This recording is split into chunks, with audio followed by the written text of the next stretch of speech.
hello there. I assume you're here for the interviews. Well, please come in. My name is Oberon Quince, and I'm an adventurer for hire.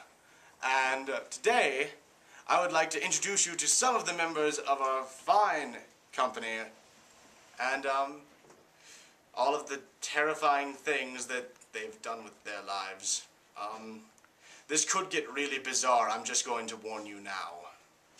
But, come on in, let's go meet the company.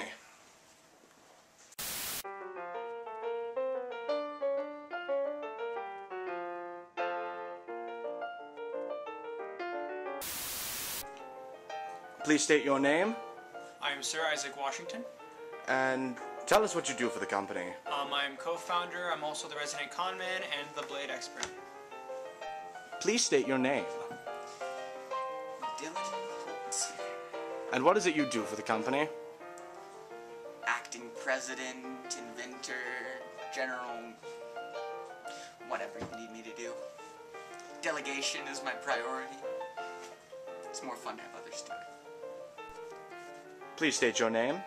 Can't you read right below? My name's Andrew Winterfields. As it says right here. Massive whore. Not a massive whore. Could you please state what you do for the company? I'm an inventor, quantum specialist, predictor of probabilities, things like that. Please state your name. Brian Frondo's Myrrh. And could you please state what you do for the company?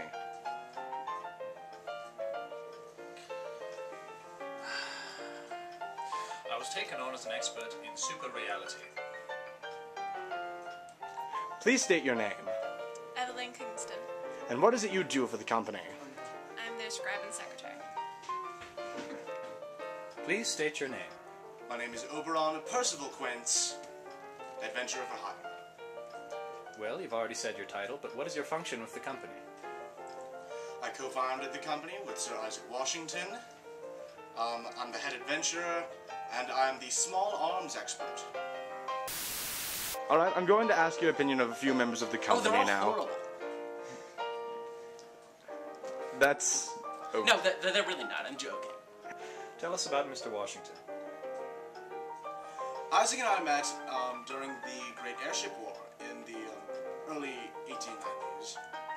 I was 17, I enlisted. He was a few ranks higher than me during the time, and we caught on very quickly, became friends. And ultimately, after the war ended, we decided that we wanted to keep working together, so we founded the company. He is one of the most endearing individuals I know. Good man, to the end. So Isaac's quite interesting. I love his little games. He plays people's cards, his dice, his cons. They're so intrusive. And I really do respect a man who can play the odds, just play people. It's so interesting. It really is. Well, he's a gentleman, I'll give him that, but I feel like I should always hold on to my purse and never play poker with him. Well said.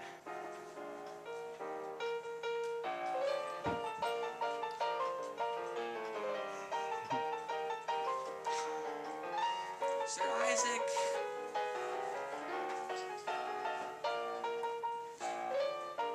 He's a good man. A good man.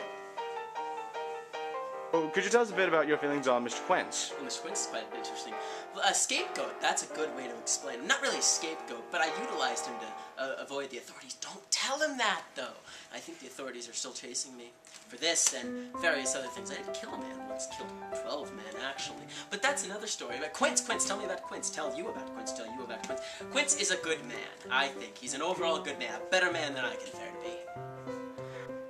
Alright, Sir Isaac, could you tell us a bit about your feelings on Mr. Quince? Mr. Quince is a fine gentleman. When he and I first made the company in about 1896, we had known each other for, the duration of the war, and we decided, you know what? Let's make this something that we can do all the time. Let's hang out and have a lot of fun exploring the unexplorable. What is your opinion of Mr. Quince? Well, he's definitely the leader of the group. At least apart from Holt. Keeps many secrets which are very irksome. All in all, he's a good man, though he can be quite oblivious to some things. Could you please give us your thoughts on Mr. Quince? Quince is a dear friend. He saved me away from the Wicked Witch of the West, as some like to call her in the area. So I'm very grateful. Could you tell me about Mr. Quince?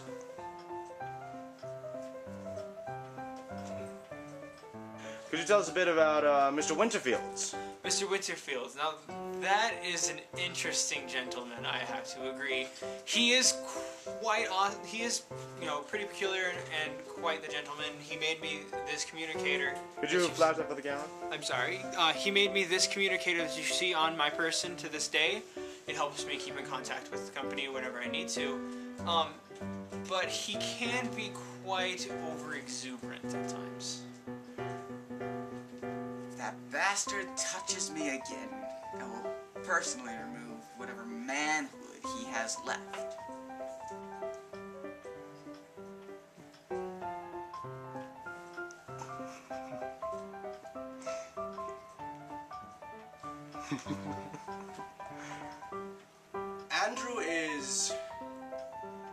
Andrew is a strange one. I mean, he's by far one of his technological advancements are beyond, well, they used to be beyond my comprehension. When he just sort of popped up in the middle of the headquarters one night in a burst of light and thunderous noise, I wasn't quite sure what to think. And, soon after I left and began exploring the multiverse and learning of its secrets, and then everything, just sort of became a lot more believable. So, Andrew's an interesting fellow, to say the least. What's the thunderous noise, the sound of his own voice? As a matter of fact... What about Mr. Winterfields? Explosions. That's all you ever need to know about him is so many explosions. I'm happy I bought earplugs when I joined the company. It's the only way you're ever gonna get sleep. Sleep is for the weak! What? For the boring, for the most part. Mr. Holt.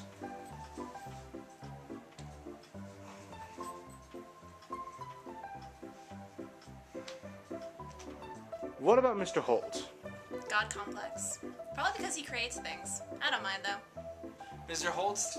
Now, I remember that young gentleman. I remember when Quince first showed me Holt. He was quite the young one, I have to agree, and I kind of didn't think he would be able to make it in our little ragtag team. But you know what? He proved me wrong very fast, and he grew up to be a very, very fine gentleman. Dillon. Oh. Well, Dillon was a 10-year-old boy when I collected him from the Holt estate to be my apprentice. I like to think that if I had not taken him, he would still be in the care of his terrifying mother, and that just wouldn't be a good thing at all. But, Mr. Holt has been an invaluable member of the company, including during my absence when he took charge and never gave it back, but that's another story entirely. He can be rebellious and a wild child at times, but he has become one of my dearest acquaintances. Could you tell us your thoughts on Mr. Holt? Massive whore. Bullshit. That is all. Brian Myrrh. What do you say about Brian Myrrh?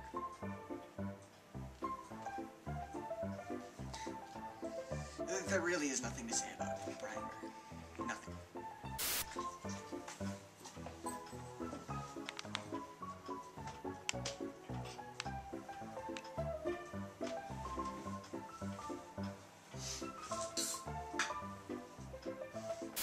What if I asked you about Mr. Myrrh?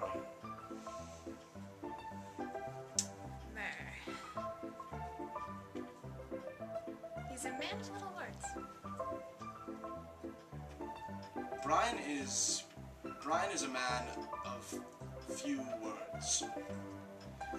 He's by far one of the...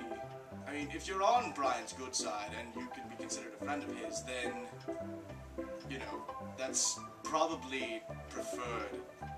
Because if you aren't, he might, stab you. But, essentially, I wanted Mr. Myrrh in the company because of his dynamic research in the field of surreality. He's one of the leading scholars and the creator of the infamous Poppins Gauntlet. So, you know, I just sort of jumped forward in time. I mean, he was drunk. Maybe you should just ask him later.